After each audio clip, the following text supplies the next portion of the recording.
जी ने कहा भैया क्या मेरे मित्र कृष्ण का यही महल है? द्वारपालों ने कहा हाँ यही महल है, तुम कौन हो? देखो भागवत के अनुसार द्वारपालों ने सुदामा जी को रोका नहीं है, क्योंकि भगवान के महल में संत और ब्राह्मण को रोकने वाला कोई नहीं है। जय और विजय ने एक बार सनकादिक को रोक दिया था तो सनकादिक ऋषियों ने श्राप दे दिया था। तो भगवान के महल में संत और ब्राह्मणों को रोकने वाला कोई नहीं है। भागवत के अनुसार सुदामा जी सीधे गए हैं, लेकिन और जो टीकाकार हुए हैं नरोत्तम दास जी और जो टीकादार हुए हैं उनकी कथा के अनुसार आज सुदामा को द्वारपालों ने रोक दिया। कहाँ जा रहे हो, कौन हो तुम? सुदामा जी ने कहा भैया मेरा मित्र कृष्ण यही रहता है, मैं उनका मित्र हूँ। द्वारपालों ने कहा कि तुम कैसे उनके मित्र हो? कहाँ वो द्वारकाधीश और कहाँ तुम्हारे तन पे एक वस्त्र भी नहीं है, तुम उनके कैसे मित्र हो सकते हो? अरे द्वारपालों कन्हैया से कह दो, अरे द्वारपालों कन्हैया से कह दो, दर पे सखा बजे नसीबा गया है, दर पे सखा बजे नसीबा गया है। भटकते भटकते न जाने कहाँ से, भटकते भटकते न जाने कहाँ से, तुम्हारे महल के करीब आ गया है, तुम्हारे महल के करीब आ गया है।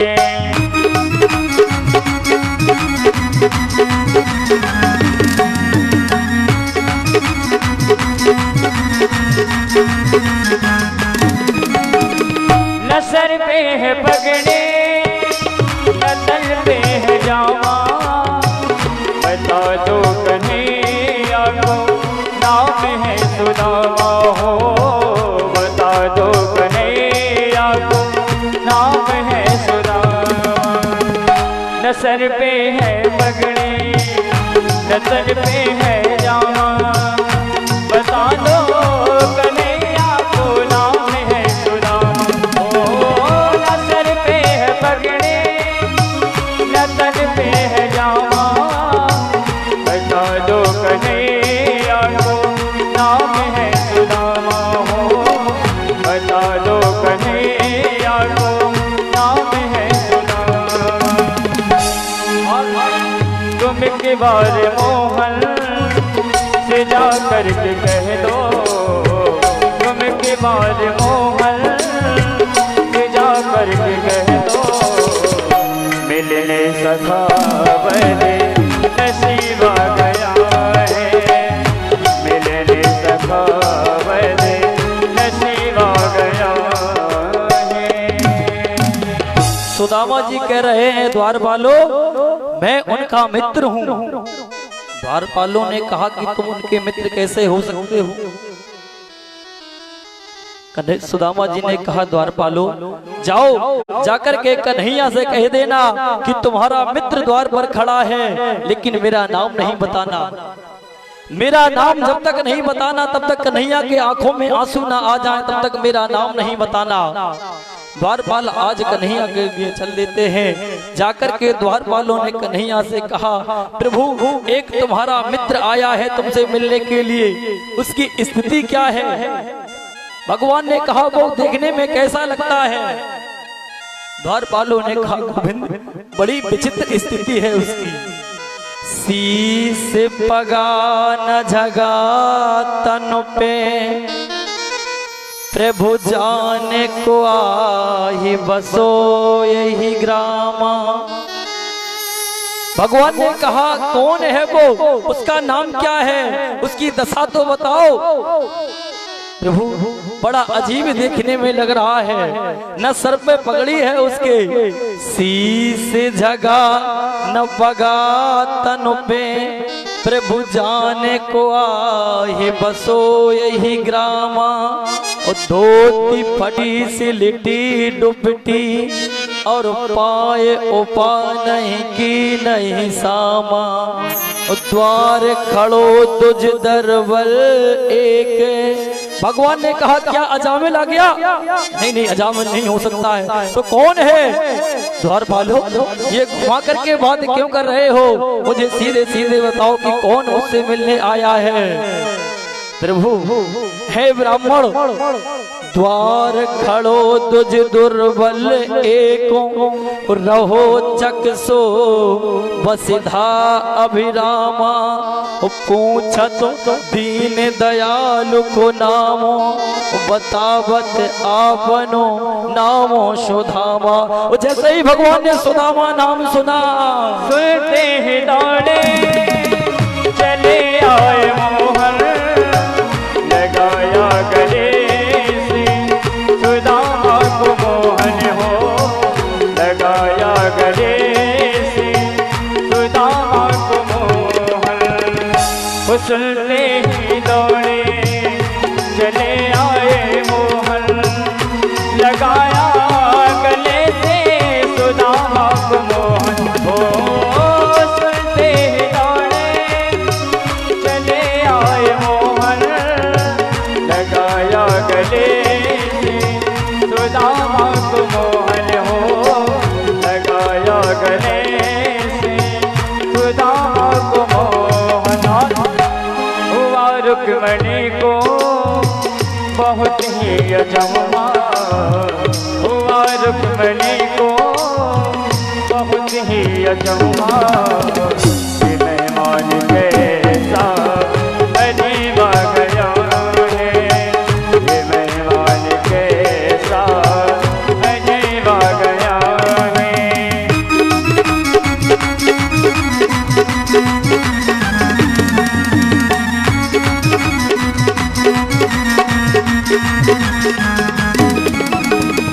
बराबर पे अपने सुदामा बिठाए, चरड़े आंसुओं से श्यामले धुलाए हो, चरड़े आंसुओं से श्यामले धुलाए। बराबर पे अपने सुदामा बैठाए, चरड़े आंसुओं से श्यामले धुलाए हो। बराबर पे अपने सुदामा बिठाए, चरड़े आंसुओं से श्यामले धुलाए हो, चरड़े आंसुओं से श्यामले धुलाए। रख बिराओ प्यारे सखा तुम सुदामा, रख बिराओ प्यारे सखा तुम सुदामा। ऐसे में एक बार सभी लोग दोनों हाथ खड़े करके मीठी मीठी ताली बजाते गाएंगे। खुशी का सभा तेरे करीब आ गया है, रख बिराओ प्यारे सखा तुम सुदामा, रख बिराओ प्यारे सखा तुम सुदामा। खुशी का सभा तेरे करीब आ गया है, खुशी का सभा तेरे करीब आ गया है। जय हो।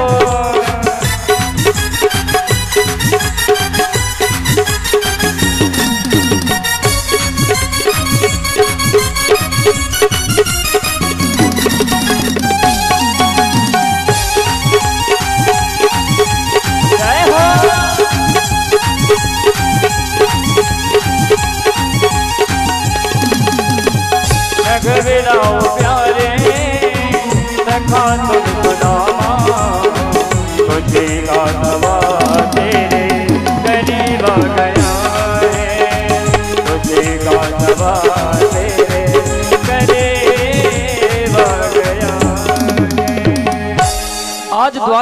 ने जैसे ही सुदामा नाम लिया कि पूछत दीन दयाल को धामो ओ बतावत आपन नाम सुदामा।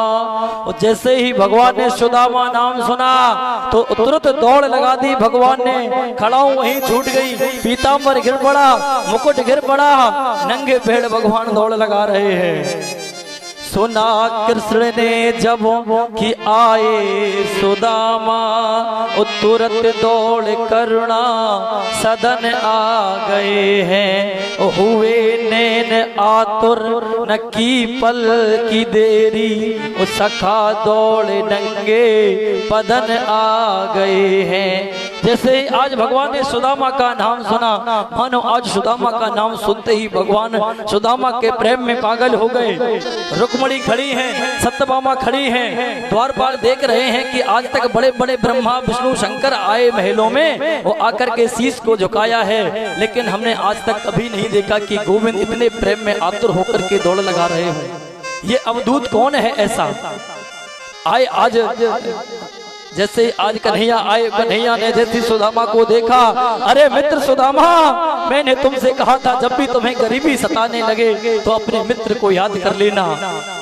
आज भगवान ने जाकर के सुदामा को अपने बाहों में भर लिया।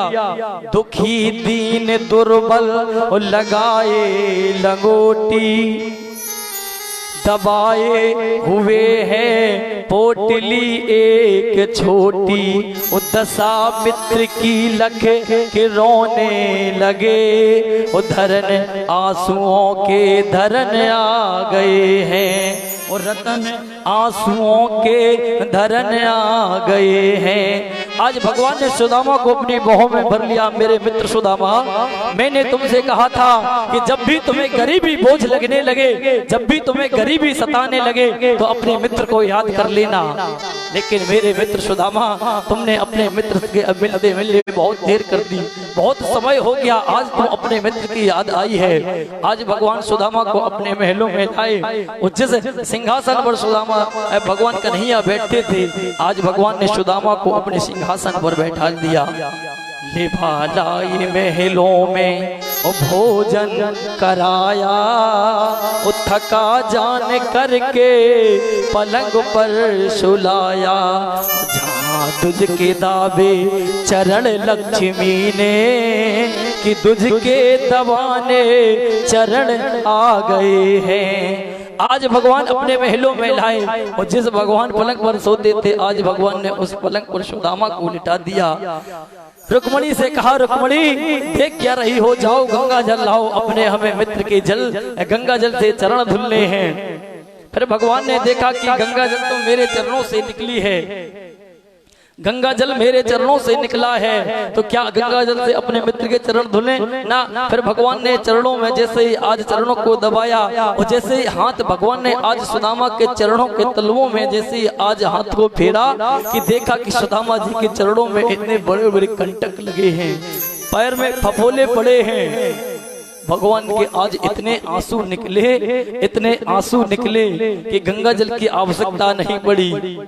ऐसे बेभाल बेमायन सो पग कंटक जाल लगे पुन जोए, ओ हाय महादुख पायो सखा, तुम आए इते न किते दिन खोए।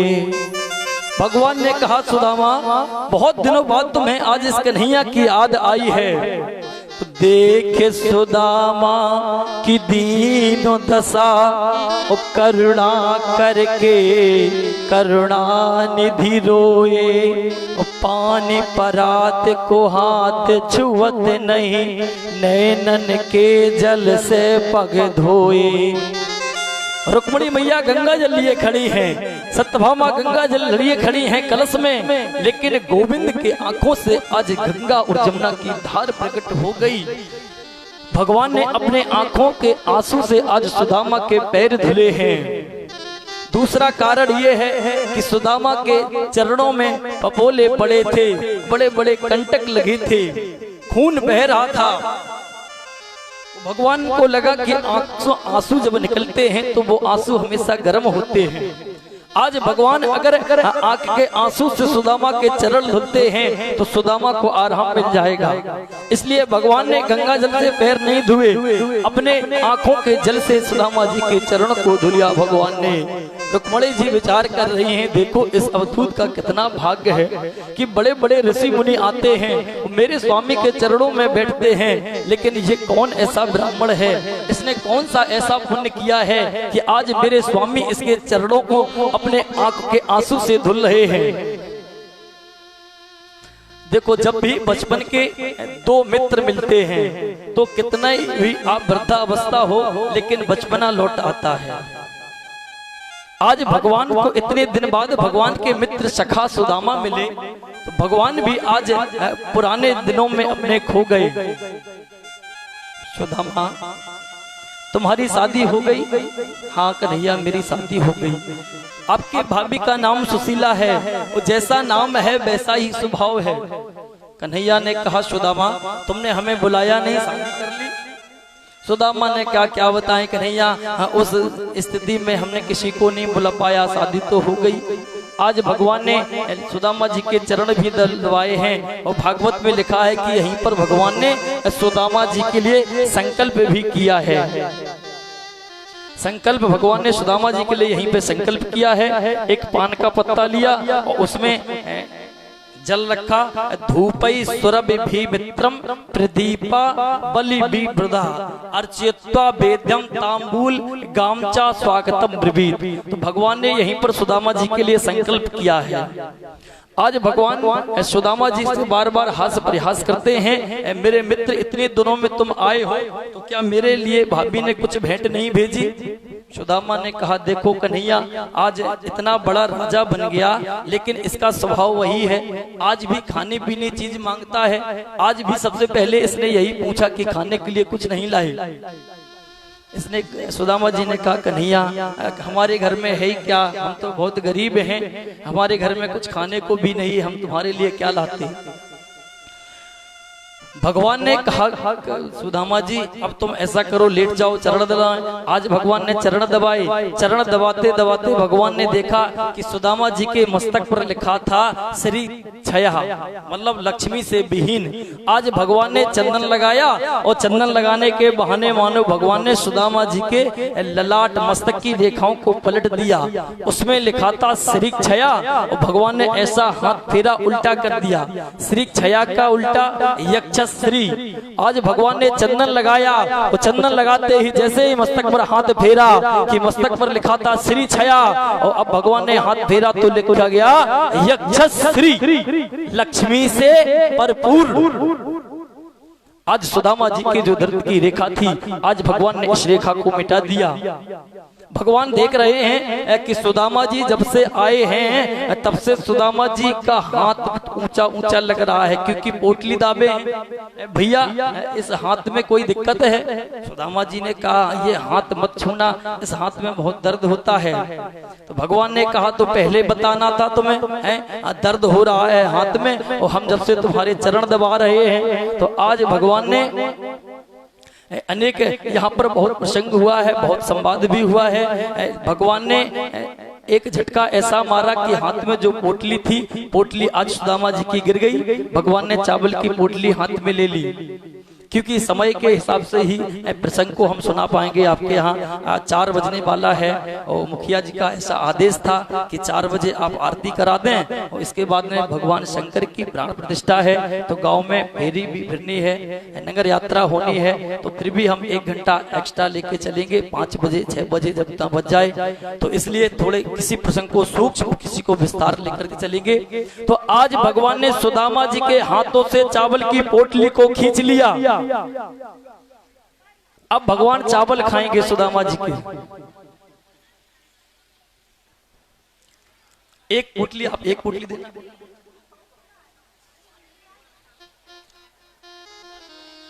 अच्छा अभी आप लोग बैठे रहें, आरती के बाद चढ़ा देना, फिर अभी तो कथा सुन ले बैठ करके।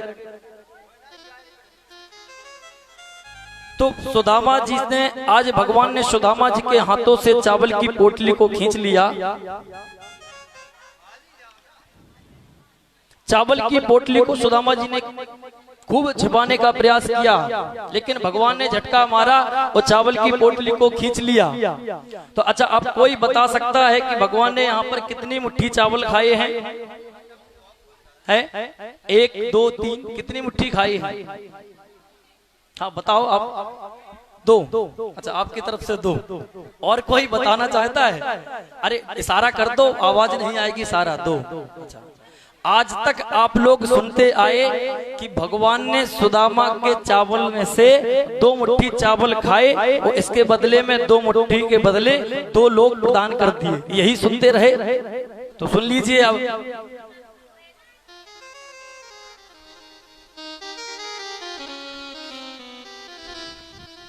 पहले आप कवि की कल्पना सुन लें कि जो कवि क्या लिख रहा है। कवि ने लिखा कि क्यों रस में विष पान कियो तुम, और खाने न दियो मोहे तीसरो फंका। और कृष्ण कहे मेरो मित्र दुखी, ओ हम सो सहो जात नहीं ये कलंका। कवि कह रहा है कि भगवान ने 2 मुट्ठी चावल खाए, क्यों रस में विषपान कियो तुम, खान नदियों में तीसर फनका। तो भगवान ने 2 मुट्ठी चावल खा ली और जैसे ही तीसरी मुट्ठी चावल की भगवान ने भरी तो मैया रुक्मणी ने भगवान का हाथ पकड़ लिया। रुक्मणी जी ने कहा, कन्हैया क्या 2 मुट्ठी में 2 लोग प्रदान कर दिए, क्या चारों लोग प्रदान करने के बाद खुद सुदामा बनोगे? यही सुनते आए आज तक आप लोग। 2 मुट्ठी चावल खाई है। अच्छा, अब सुन लीजिए अब भागवत में क्या लिखा है, क्योंकि हम तो भागवत कहने आए हैं, भागवत को ही प्रमाण मानते हैं। कवि ने कहा कि क्यों रस में विषपान कियो तुम, और खान नदियों में तीसर फनका। 2 फनकी खा चुके हैं और तीसरे में रुक्मणी मैया ने हाथ पकड़ लिया। ये कहा है कवि ने, लेकिन भागवत क्या कह रही है आप ये समझ लो। भागवत कह रही है कि इति मुष्टिम सगरग जगधाम। जैसे भगवान ने 1 मुट्ठी चावल भर ली, इति मुष्टिम सगरग जगधाम। 1 मुट्ठी चावल भगवान ने भरे और खा लिए, और जैसे ही दूसरी मुट्ठी चावल भगवान ने भरे तो इति मुष्टिम सगरग जगधाम और द्वितीयाम जगदुमा ददे। जैसे ही भगवान ने दूसरी मुट्ठी चावल भरी तो द्वितीयाम जगदुमा ददे। तो दूसरी मुट्ठी चावल भगवान ने जैसे ही भरी तो मैया रुक्मणी ने आकर के हाथ पकड़ लिया। तावत श्री जागरे हस्तम तत्परा परमेष्ठिना। भगवान ने दूसरी मुट्ठी भरी, रुक्मणी मैया ने दूसरी मुट्ठी में आज भगवान का हाथ पकड़ लिया। तो भागवत में लिखा है इति मुष्टिम सकरक जगधाम। 1 मुट्ठी चावल खाए और दूसरी मुट्ठी जैसे ही भगवान ने भरी तो द्वितीयाम जगदुमा ददे। जैसे ही दूसरी मुट्ठी खाना चाहते थे भगवान, रुक्मणी मैया आई। तावत श्री जागृहे हस्तम तत्परा परमेष्ठिना। रुक्मणी मैया ने भगवान का हाथ पकड़ लिया। 1 ही मुट्ठी चावल भगवान ने खाई। ठीक है, अब कभी कोई पूछे कितने मुट्ठी खाए हैं तो 2 नहीं 1 बताना। ठीक, प्रमाण है, श्लोक भी लिखा है। तो अच्छा, आप कवि की बात को प्रमाण मानेंगे या जो भागवत में लिखा है वो प्रमाण है? भागवत का प्रमाण है। तो 1 मुट्ठी चावल खाए भगवान ने और 1 मुट्ठी चावल खाए दूसरे में रुक्मणी मैया ने हाथ पकड़ लिया। क्यों? क्योंकि रुक्मणी मैया ने कहा, प्रभु आप कहते थे कि विप्र प्रसादा कमला बरोहम और विप्रा प्रसादा धरणी धरोहम। आप ही कहते थे कि ब्राह्मण के जो लाए हैं वो ब्राह्मण का प्रसाद होता है। तो बताओ, प्रसाद अकेले खाया जाता है या प्रसाद को सब लोग मिलकर के खाते हैं?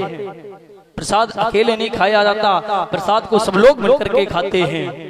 तो आज 1 मुट्ठी चावल खाई। और भागवत में आने जाने में सुदामा जी को 1 वर्ष का टाइम समय लगा है, लेकिन सुदामा जी भगवान के यहाँ 1 दिन 1 रात रुके बस। जब आए तो भगवान ने अपने वस्त्र पहना दिए थे। अब सुदामा जी ने कहा कि कन्हैया अब हम चलें। भगवान ने कहा कि भाभी जी ने कोई संदेशा भेजा है। हाँ भेजा है। भाभी जी ने कहा था कि एक माख दुई पाख में 2 एकादशी होए, वो मेरे घर गोपाल जू नित्य एकादशी हुई। भाभी ने संदेशा भेजा था कि महीना में 2 एकादशी होती हैं, लेकिन कन्हैया मेरे घर में तो हमेशा एकादशी ही रहती है। मेरे घर में इतना भी नहीं है कि हम भोजन बना पाएं, एकादशी ही रहती है। तो कन्हैया ने कहा जाओ सुदामा जी, भाभी को संदेशा दे देना कि होनी हती सो हो गई, भाभी जू मत घबराए, अब तुम्हारे घर में नित्य द्वादशी हुए। देखो ना सुदामा जी भगवान से कुछ मांग रहे हैं और ना प्रत्यक्ष रूप में भगवान कुछ दे रहे हैं, वो भगवान ने दे सब दिया। सुदामा ने कहा कि कन्हैया अब हम चलें। कन्हैया ने कहा कि ठीक है चलो। अब सुदामा जी को बड़ा क्रोध सा आया अंदर से कि हमने सोचा था कि जब हम जाएंगे तो कन्हैया कहेंगे कि कुछ तो घर में लिए जाओ। अच्छा अब जैसे आप हमारी माँ समझो, मतलब सुदामा जी की समझो, हमारी भी समझो। जैसे मुखिया भैया ने बुलाया तो हमने सोचा कि जैसी कथा विराम होगी नोटों की गड्डी लेकर के आएंगे। लो महाराज अब कथा भी हो गई। हमने कहा मुखिया जी चलें। मुखिया जी ने कहा चलो। अब हमने सोचा कि हो सकता है कि जैसे हम गाड़ी में बैठने लगे और फिर हम नोटों की गड्डी लेके आए। मुखिया जी लो पंडित जी लेते जाओ। अरे अब 84 में आए हो, आप भी जान जाओगे कि 84 क्या है। तो हमने कहा ठीक है। तो हम गए, गाड़ी में बैठ गए। हमने फिर कहा मुखिया जी चलें। मुखिया जी ने कहा जाओ पंडित जी। तो यही स्थिति सुदामा जी की हो गई। सुदामा ने सोचा कि हम मांगेंगे नहीं और भगवान हमें नोटों की गड्डी दे देंगे। ले सुदामा जी। सुदामा ने कहा हम जाएं। भगवान ने कहा ठीक है चलो, भाभी जी घर में अकेली होंगी। तो सुदामा ने सोचा कि हो सकता है कि गांव के बाहर तक जाएंगे करने और वही नोटों की गड्डी दें। तो कन्हैया आज गांव के बाहर तक करने आए। सुदामा जी ने देखा कि कन्हैया की दोनों मुट्ठी बंद हैं, हो सकता है हीरे जवाहरात इनके हाथ में हों। तो बाहर तक आए करने के लिए सुदामा जी ने से कहा कि देखो ऐसा करना, ये रास्ता जो है ये पक्का है। एक मुट्ठी खुल गई। सुदामा ने कहा ये भी हाथ खाली, हो सकता इसमें हो। फिर कहा भैया सुदामा हाँ अगर इस रास्ते से जाओगे तो शॉर्ट रास्ता है लेकिन जंगल पड़ता है। सुदामा जी ने कहा मरे भाभी को लगी थी कि जाओ मित्र से मिलाओ, कुछ दे देगा। तो यहाँ दोनों हाथ खाली इसने दिखा दिए, कुछ दिए भी नहीं। सुदामा जी चल दिए। कन्हैया ने कहा रुक जाओ रुक जाओ, जो हमारे वस्त्र पहने हो हीला जड़े, ये वस्त्र तो उतार दो। वही सुदामा जी की फटी हुई धोती दे दी। लो अपनी धोती पहनो जाओ। क्योंकि भगवान प्रत्यक्ष रूप में कुछ देना नहीं चाहते।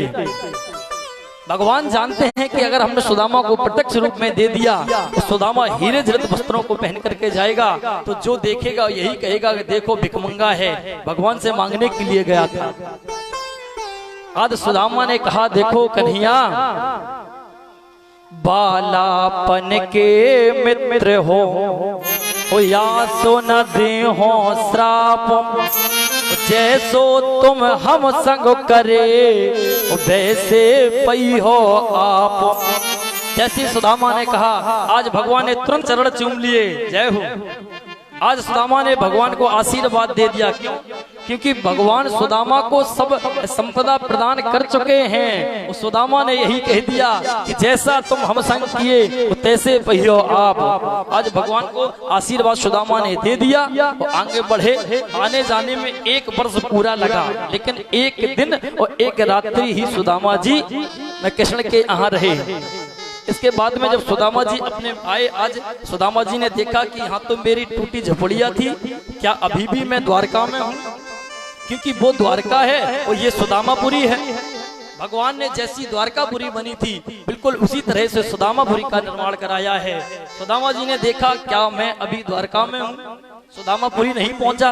फिर गौर से देखा नहीं, बोले मुखिया का घर तो यही है और इन्हीं के बगल में मेरी टूटी झोपड़ियां रखी थी। तो क्या समझे, हमें लग रहा है किसी राजा ने आकर के कब्जा कर लिया। अब कुटिया भी चली गई, चलो कुटिया चली गई कोई बात नहीं, लेकिन मेरी पत्नी यहाँ रहती थी, पत्नी कहाँ गई? अब भगवान की कृपा से जो सुदामा की पत्नी दर्ददा थी, गरीब थी, जिसके पास में एक साड़ी थी, आज भगवान की ऐसी कृपा हो गई कि आज सुशीला की पत्नी पूरा ऊपर से नीचे तक श्रृंगार किए आभूषणों से लदी खड़ी है। बढ़िया सीताराम की जंजीर, अंगूठी, वो क्या बोलते हैं कानों में, क्या क्या होते हैं, सुई धागा होते क्या, हाँ जो कुछ होते हैं, हमें क्या भूल जाते हैं चीजों से, कोई मतलब तो है नहीं, वो तो सुनते रहते हैं, घर में आवाज आती रहती है, कभी सुई धागा टूट गए बोले चलो, हाँ कभी झुमकी टूट गई चलो बनवाओ। अब आफत तो यही है कि जो यहाँ से कमा के ले जाएं वो घर में एक आवाज में सब चला जाता है। हाँ, जैसे अब पंडित जी यहाँ बैठे सब कुछ कह लेते हैं, वो घर में कभी कभी बोल नहीं पाते। हाँ, तो आज सीतारामी हवेल झवेल पहन करके आज सुशीला की पत्नी अटारों पर खड़ी है। सुदामा जैसे ही सुदामापुरी में प्रवेश किए जयकार लगने लगे, जैसे द्वारकाधीश की जय जयकार होती थी आज सुदामा जी की जय जयकार होने लगी। सुदामा ने सोचा कि सुदामा नाम के होंगे कोई राजा, हमारी थोड़ी कोई जय जयकार करेगा, हम तो गरीब हैं। तब तक सुदामा ने देखा कि एक ऊंचे अटारी पर स्त्री खड़ी है, सुदामा की पत्नी है सुशीला। सुशीला ने सुदामा को देखा, इशारा किया इधर आओ इधर आओ। अब सुदामा जी ने कहा पता नहीं कौन स्त्री है, कौन बुला रही, नीचे सर कर लिया। आज सुदामा की पत्नी आरती का थाल लेकर के सामने आ गई, आरती करने लगी। सुदामा जी ने कहा सुंदरी तुम कौन हो? सुदामा की पत्नी ने कहा अच्छा, अच्छे लौना में भागवत के आए अपनी पत्नी को भी भूल गए हैं, हमें नहीं जानते हम कौन हैं, हम तुम्हारी पत्नी सुशीला। अब सुदामा जी ने ऐसी आंख उठा के देखा, सुशीला, सुशीला पर ये हमेल झमेल कहां से आ गई? ऊपर से नीचे तक सोना ही सोना दिखाई दे रहा है। पत्नी ने कहा हमें देख रहे, अपने आप को देखो। जैसे ही सुदामा जी ने अपने आप को देखा तो समझ गए भगवान ने चमत्कार कर दिया। जो खाल लचर पचर हो रही थी आज एकदम चमाचम चमक रहे हैं। तो ये क्या है? ये तुम्हारे मित्र का चमत्कार है। आज सुदामा जी महलों में आए, वो आकर के देखा कि दुग्ध फेन के सिंहासन बने हैं। सुदामा जी ने कहा सुशीला ये क्या है? सुशीला ने कहा स्वामी ये दुग्ध फेन के सिंहासन आपके लिए हैं। सुदामा जी ने कहा हम बैठ जाएं? हाँ बैठ जाओ। अब कभी बैठे हो सिंहासन पर तो उन्हें पता हो कि कैसे बैठा जाता है, और आए सिंहासन पर तो एकदम ऐसे करके बैठ गए। अब वो तो दुग्ध फेन के सिंहासन थे, कम से कम एक हाथ नीचे चले गए। हाँ, अब सुदामा जी ने देखा, कमरों में देखा, एक में हीरा, एक जवाहरात, पन्ना, सोना चांदी इत्यादियों से कमरे भरे हैं, महल भरे हैं। सुदामा जी ने कहा सुनो सुशीले एक काम करो। हाँ बोले अब तुम सोने का लगाओ, सोने की बनाओ दाल, और हीरे के लगाओ तड़का, और पन्ना पर परोसो, तुम पाओ और हम पाएं। सुशीला ने कहा बड़ा विचित्र स्थिति है, अच्छे हमारे स्वामी द्वारका गए कि हमें लगता है कि पागल हो गए, कहीं सोने की दाल बनती है और हीरे पन्ने पे कहीं परोसा जाता है। सुदामा जी ने कहा सुन लो, तुम्हें चाहे थी धन की तो ये रहा तुम्हारे लिए धन, या फिर तुम एक काम करो कि आज के बाद सुदामापुरी में भंडारे चलेंगे। जिस घर में कभी चूल्हे नहीं जलते थे आज उन व्यक्तियों को भी भोजन मिलेगा। आज सुदामा जी के घर में कभी चूल्हा नहीं जलता था, लेकिन भगवान की कृपा से आज सुदामा जी के घर में भंडारे चल रहे हैं। बोलिए द्वारकाधीश भगवान की। इसके बाद में अथैकता सूर बस्त्याम राम कृष्ण सूर परागा। जिस समय राम बलराम जी और कन्हैया द्वारका में रहते थे उस समय बहुत जोर का एक सूर्य ग्रहण पड़ा। तो यदुवंशियों ने कन्हैया से कहा कि चलो सूर्य ग्रहण पड़ा है, समंत पंचक तीर्थ में चला जाए। अच्छा, कुरुक्षेत्र को ही समंत पंचक तीर्थ बोलते हैं, ठीक है। अब बस थोड़ा समय और है, थोड़े में जितनी आप ज्यादा से ज्यादा हम कथा आपको सुना पाए आप कथा सुन लें, क्योंकि 7 दिन की कथा में हमेशा 11वें और 12वें स्कंद की कथा छूट जाती है। लेकिन विद्वान ऐसा कहते हैं कि सुदामा चरित्र के बाद कथा को पूर्ण मान लिया जाता है, क्योंकि सुदामा है जीव और कृष्ण है ब्रह्म। जहाँ जीव और ब्रह्म का मिलन होता है वहां पर पूर्ण हो जाती है। तो समंच पंचक तीर्थ में आज ब्रजवासी पांडव इधर से ब्रजवासी भी गए हैं। क्षत्रियों का सबसे बड़ा तीर्थ है समंच पंचक तीर्थ कुरुक्षेत्र, जहां पर क्षत्रियों के पूर्वजों का रक्त आज भी गड़ा है। जब जिस समय परशुराम ने क्षत्रियों को मारा तो उस समय वहां पर समंत पंचक तीर्थ में 5 गड्ढे क्षत्रियों के रक्त से भरे हैं। तो रक्त वो आज भी गड़ा है। क्षत्रियों के सबसे बड़ा तीर्थ है समंत पंचक तीर्थ। आज भगवान अपने परिवार को लेकर के कुरुक्षेत्र में आए हैं। इधर से पांडव ब्रजवासी भी आए हैं। मानो सबका आज समागम हो गया। द्रौपदी भी आई है, राधा भी आई है। सबने अपने अपने भगवान की जो 8 पटरानियां हैं, सबने अपने अपने विवाह की सुमधुर चर्चा द्रौपदी से की। अब 8 विवाह की यदि चर्चा करेंगे तो समय बहुत होगा, इसलिए अब आप केवल विषय सूची जो होती है केवल सुनते जाओ बस, तो आपको पता लग जाएगा कि 7 दिन की कथा में कितनी कथाएं छूटती हैं। ठीक है, केवल आप विषय सूची सुन लो बस कि इस कथा के बाद ये प्रसंग। तो आज 8 पटरानियों ने द्रौपदी से अपने अपने विवाह की चर्चा की। एक ने कहा कि मेरा विवाह ऐसा हुआ, मेरा विवाह ऐसा हुआ। भैया आज पांचाली द्रौपदी ने कहा कि कन्हैया है ही इतने कि कन्हैया किसी का ऋण कभी नहीं रखते। जिस समय शिशुपाल का भगवान ने वध किया, भगवान की उंगली कट गई।